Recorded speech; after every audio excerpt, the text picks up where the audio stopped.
Kisah Abu Nawas membuat manusia bertelur. Sudah bertahun-tahun Baginda Raja Harun al-Rasyid ingin mengalahkan Abu Nawas. Namun, perangkap-perangkap yang selama ini dibuat, semua bisa diatasi dengan cara-cara yang cemerlang oleh Abu Nawas. Baginda Raja tidak putus asa. Masih ada puluhan jaring muslihat yang telah disiapkan untuk menjerat dan menghukum Abu Nawas. Baginda Raja beserta para menteri sering mengunjungi tempat pemandian air hangat yang hanya dikunjungi para pangeran, bangsawan, dan orang-orang yang terkenal. Suatu sore yang cerah ketika Baginda Raja beserta para menterinya berendam di kolam, beliau berkata kepada para menterinya, "Aku punya akal untuk menjebak Abu Nawas," kata Baginda Raja dengan wajah yang ceria. "Apakah itu, wahai Paduka yang mulia?" tanya seorang menteri. "Kalian tak usah tahu dulu.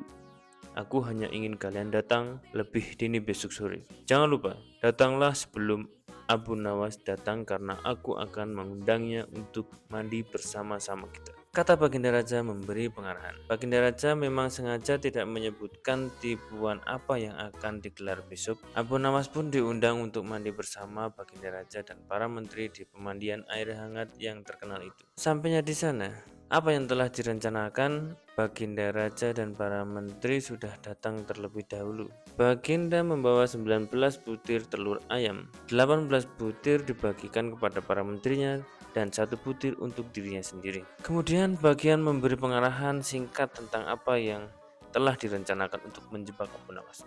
Ketika Abu Nawas datang, Baginda Raja beserta para menteri sudah berendam di kolam. Abu Nawas melepas pakaian dan langsung ikut berendam. Abu Nawas berharap-harap cemas. Kira-kira apa permainan apa lagi yang akan dihadapi? Mungkin permainan kali ini lebih berat karena Baginda Raja tidak memberi waktu untuk berpikir. Tiba-tiba, Baginda Raja membuyarkan lamunan Abu Nawas. Beliau berkata kepada Abu Nawas, "Aku mengundangmu mandi bersama karena ingin mengajak engkau ikut dalam permainan kami," kata Baginda Raja. "Permainan apakah itu, Paduka yang mulia?"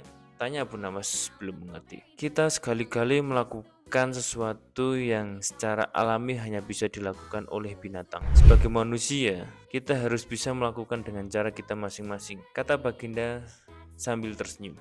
"Hamba belum mengerti, Baginda yang mulia," kata Abu Nawas agak ketakutan. "Masing-masing dari kita harus bisa bertelur seperti ayam, dan barang siapa yang tidak bisa bertelur, maka ia harus dihukum," kata Baginda Raja. Abu Nawas tidak berkata apa-apa. Wajahnya nampak murung. Ia semakin yakin dirinya tak akan bisa lolos dari lubang jebakan Baginda yang mulia. Melihat wajah Abu Nawas murung, wajah Baginda Raja semakin berseri-seri. "Sekarang, apalagi yang kita tunggu? Kita menyelam, lalu naik ke atas sambil menunjukkan telur kita masing-masing," perintah Baginda Raja. Baginda Raja dan para menteri mulai menyelam dan kemudian naik ke atas satu persatu dengan membawa sebutir telur ayam. Abu Nawas masih di dalam kolam. Ia tentu saja tidak sempat mempersiapkan telur karena ia memang tidak tahu kalau ia harus bertelur seperti ayam. Kini Abu Nawas tahu kalau Baginda Raja dan para menterinya telah mempersiapkan telur masing-masing 1 butir. Karena belum ada seorang manusia pun yang bisa bertelur dan tidak akan pernah ada yang bisa. Karena dadanya mulai sesak, Abu Nawas cepat-cepat muncul ke permukaan kemudian naik ke atas. Baginda Raja langsung mendekati Abu Nawas. Abu Nawas pun tampak tenang, bahkan ia berlaku aneh. Tiba-tiba ia mengeluarkan suara seperti ayam jantan berkokok. Berkokok keras sekali sehingga Baginda dan para menterinya merasa heran. "Ampun tuanku yang mulia, hamba tidak bisa bertelur seperti Baginda dan para menteri-menteri," kata Abu Nawas sambil membungkuk hormat. "Kalau begitu, engkau harus dihukum," kata Baginda dengan bangga. "Tunggu dulu, wahai tuanku yang mulia," kata Abu Nawas dengan memohon. "Apalagi, hai Abu Nawas?" kata Baginda tidak sabar. "Paduka yang mulia, sebelumnya izinkan hamba membela diri. Sebenarnya kalau hamba mau bertelur, hamba tentu mampu, tetapi hamba merasa menjadi ayam jantan, maka hamba tidak bisa bertelur. Hanya ayam betina saja yang bisa bertelur." "Kukuruyu," kata Abu Nawas dengan membusungkan dada. Baginda Raja tidak bisa berkata apa-apa lagi. Wajah Baginda dan para menteri yang semula ceria, penuh kemenangan, kini mendadak berubah menjadi merah padam karena malu, sebab mereka dianggap ayam betina. Abu Nawas memang cerdik karena merasa malu.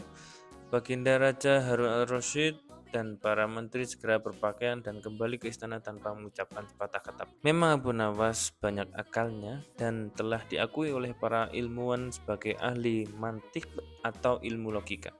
Gampang saja baginya untuk membolak-balikan dan mempermainkan kata-kata guna menjatuhkan mental lawan-lawannya. Itulah kisah Abu Nawas membuat manusia bertelur.